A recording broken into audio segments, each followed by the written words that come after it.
누군가 성적인 친밀감을 원한다면 이 8가지 질문을 할 겁니다. 성적인 친밀감을 생각하고 있다는 분명한 신호는 바로 대화가 매력에서 성적인 접촉으로 넘어가는 것입니다. 단순히 더 적극적으로 유혹하는 게 아니라 사생활, 허락 여부, 그리고 서로에게 끌리는지 등을 확인하는 질문을 던집니다. 초기 난서는 바로 이것입니다. 성적인 관심은 보통 접촉으로 이어지기 전에 상대방의 안전을 확인한다는 점입니다. 하지만 여기서 많은 사람들이 오해합니다.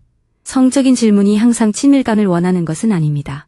때로는 환상을 의미할 수도 있고 호기심을 의미할 수도 있으며 때로는 부담 없이 접근하려는 것일 수도 있습니다. 결국 그 차이를 드러내는 단 하나의 질문을 알게 될 겁니다. 첫 번째 질문, 지금 만나는 사람이 있나요? 이 질문은 왜 이렇게 단순해 보이지만 그토록 큰 의미를 지닐까요? 표면적으로는 평범한 대체 질문처럼 들립니다. 상대방은 당신의 연애 상태를 확인하고 어색한 상황을 피하려 하고 더 가까워질 여지가 있는지 알고 싶어 하는 것입니다. 이렇게 해석하는 것이 가장 쉽고 틀린 해석도 아닙니다. 하지만 중요한 것은 바로 이것입니다. 성적인 친밀감을 생각할 때 첫 번째 심리적 장벽은 욕망이 아니라 허락 여부입니다. 사회심리학자들은 이를 불확실성 감소라고 부르는데 이는 개인이 자신의 은밀한 소망이 안전하게 표출될 수 있는 곳이 있는지 판단하기 위해 충분한 정보를 수집하는 과정입니다. 혹시 만나는 사람이 있나요? 라고 묻는 것은 상대방이 당신을 원해요 라고 직접적으로 말하지 않고도 상대방의 가능성을 가늠할 수 있게 해줍니다. 이는 상대방의 자존심을 지키면서도 대화를 대타성, 변개, 그리고 가능성으로 이끌어가는 효과가 있습니다. 또한 성적인 친밀감을 추구하는 것이 죄책감, 경쟁심, 기밀 또는 감정적인 혼란을 초래할지 여부를 확인할 수 있게 해줍니다. 질문의 타이밍에 주목하세요. 따뜻한 침묵 후에, 눈을 마주친 후에 또는 대화가 이미 개인적인 방향으로 흘러간 후에 묻는다면 여러 사람이 있는 자리에서 무심코 묻는 것보다 더 큰 의미를 지닙니다. 상대방은 단순히 주변에 누가 있는지 묻는 것이 아닙니다. 당신과 함께하는 모습을 상상하는 것이 선을 넣는 것인지 묻는 것입니다. 만약 당신이 관심이 있다면 명확하게 대답하여 상대방에게 확신을 주세요. 지금 진지하게 만나는 사람은 없어요. 그리고 침묵이 대화를 이끌어 나가도록 하세요. 만약 상대방이 몸을 앞으로 기울이거나 말투를 부드럽게 하거나 좀 더 친밀한 질문을 한다면 그 질문은 아마도 관계 발전의 가능성을 시사하는 것일 겁니다. 관심이 없다면 애매하게 대답하지 마세요. 오히려 모호함은 성적인 긴장감을 유지하려 들지만 명확한 대답이 더 나을 수도 있습니다.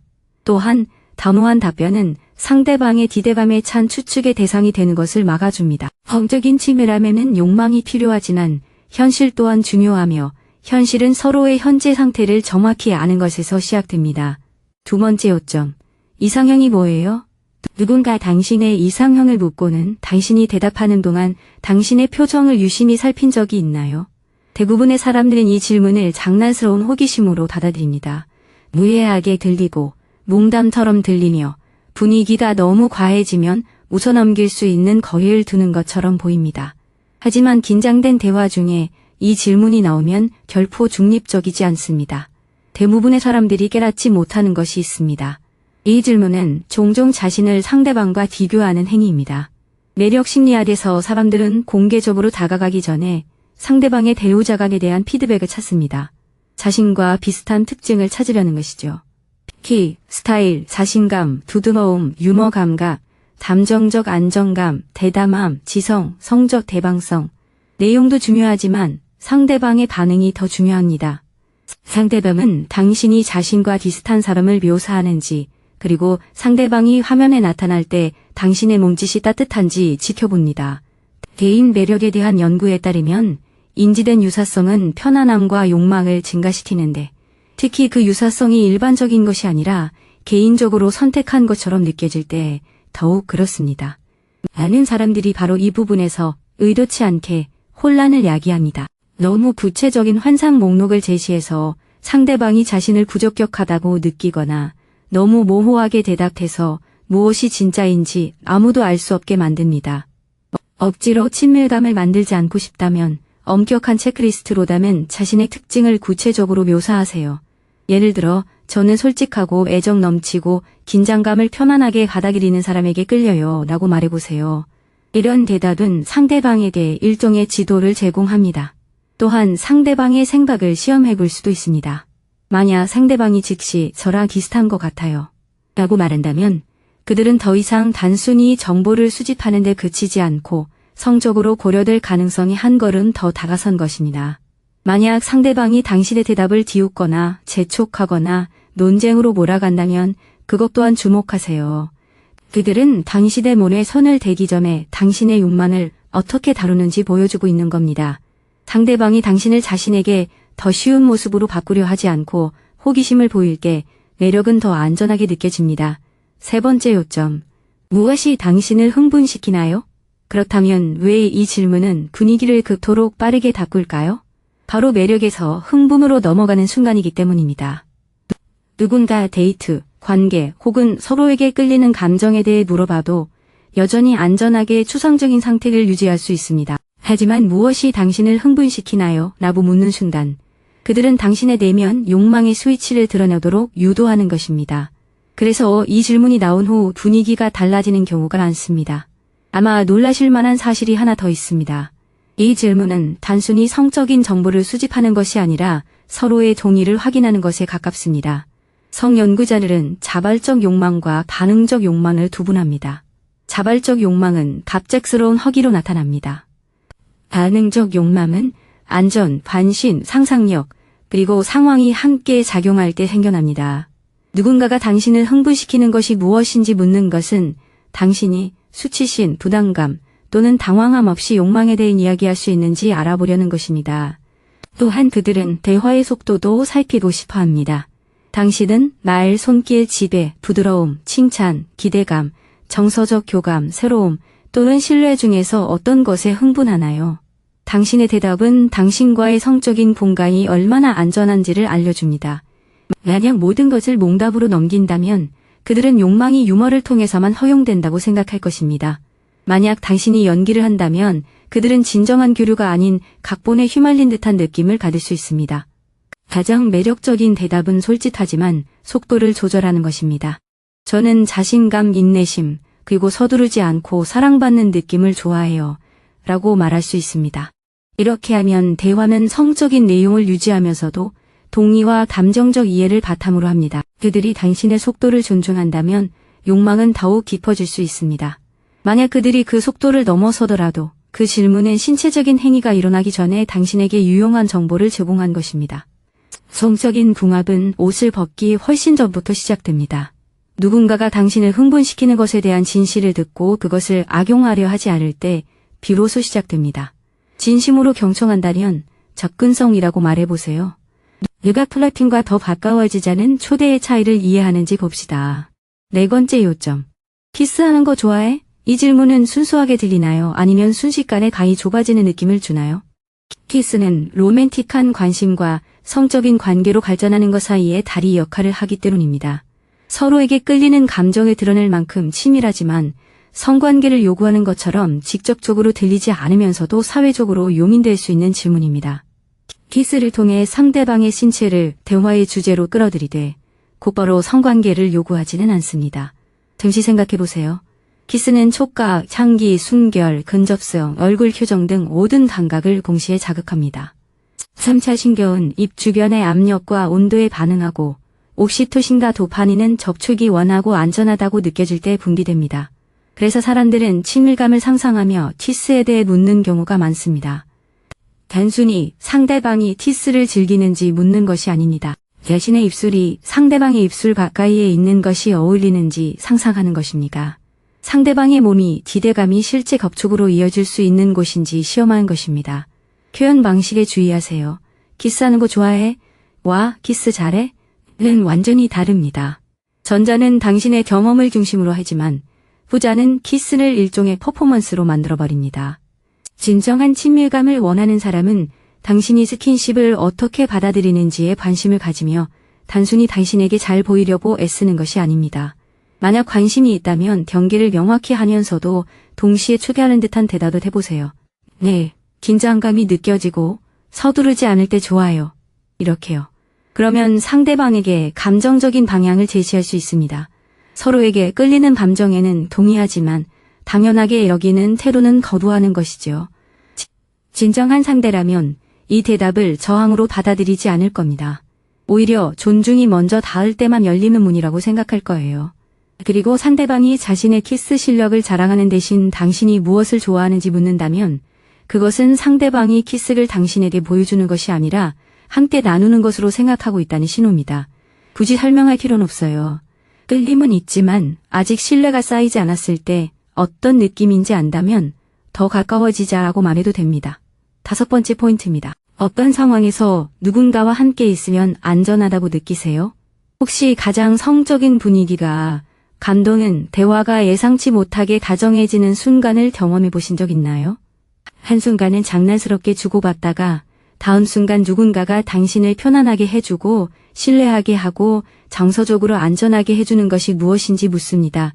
분위기가 갑자기 섹스에서 벗어난 것처럼 느껴질 수도 있지만 사실은 그렇지 않습니다. 그 이면에는 더 깊은 의미가 담겨 있는 것이죠. 이는 딴 길로 새는 것이 아니라 더 깊은 곳으로의 초대입니다. 많은 사람들에게 있어 성적인 친밀감은 기회로다 신경계에 더 크게 좌우됩니다. 편도체는 위협을 감지하고 압박감, 판단받는 느낌 또는 정서적 궁지에 몰렸다고 느낄 때 코르티솔 수치가 상승합니다. 반대로 부교감 신경계는 신체가 상황을 안전하다고 인식할 때 이완, 따뜻함, 그리고 수용성을 촉진합니다. 따라서 누군가가 당신에게 안전하다고 느끼는 것이 무엇인지 묻는 것은 당신의 욕망이 실제로 발현될 수 있는 조건에 대해 묻는 것입니다.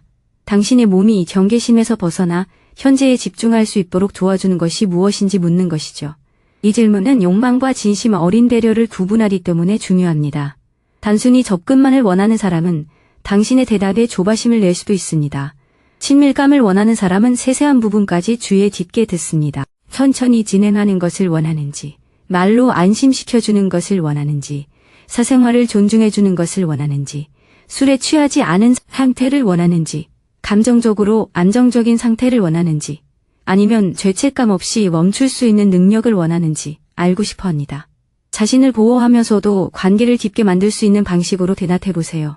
예를 들어 누군가가 어색하지 않게 안부를 물어봐주고 아니요라고 말해도 저를 대하는 태도가 변하지 않을 때 안전하다고 느껴요. 이 문장은 두 가지 역할을 합니다. 하나는 상대방에게 당신의 한계를 알려주는 것이고 다른 하나는 상대방이 그 한계에 다가갈 만큼 성숙한지 확인하는 것입니다.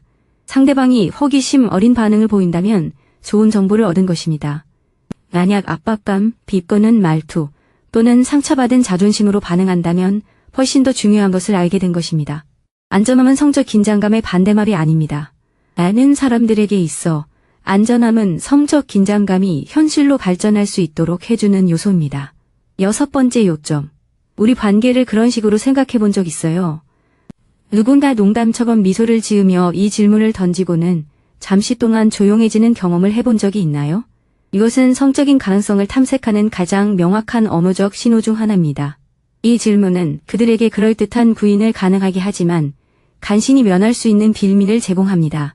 그들은 더 이상 단순히 매력에 대해 묻는 것이 아닙니다. 당신의 상상이 이미 그들의 상상과 같은 선을 넘었는지 묻는 것입니다. 질문 후에 짧은 침묵이 바로 진짜 고백인 경우가 많습니다. 여기서 신호가 더욱 명확해집니다. 성적인 관심은 종종 마음속 시뮬레이션에서 시작됩니다.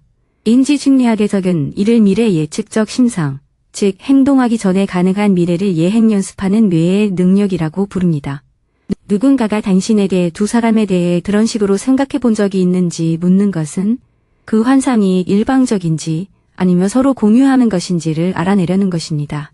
또한 그 환상을 입 밖으로 꺼내는 것이 친밀감을 유발할지, 어색함을 초래할지, 아니면 거부감을 불러일으킬지 시험하는 것이기도 합니다. 이 질문이 중요한 이유는 사적인 상상을 사모인식으로 전환시키기 때문입니다. 이 질문은 흥미로울 수도 있지만 솔직하지 않게 대답할 경우 고통스러워질 수도 있습니다. 만약 당신이 욕망의 대상이 되는 것이 좋아서 예 라고 대답하지만 실제로는 친밀함을 원하지 않는다면 거짓된 발판을 마련하는 셈입니다.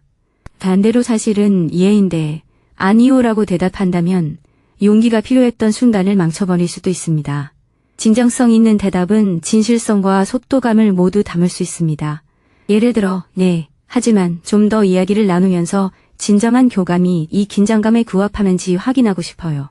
와 같은 대답은 욕망을 억누르지 않습니다. 오히려 욕망에 책임감을 부여합니다. 당신의 상상력이 깨어있지만 몸도 여전히 중요한 역할을 한다는 것을 보여주는 것이죠.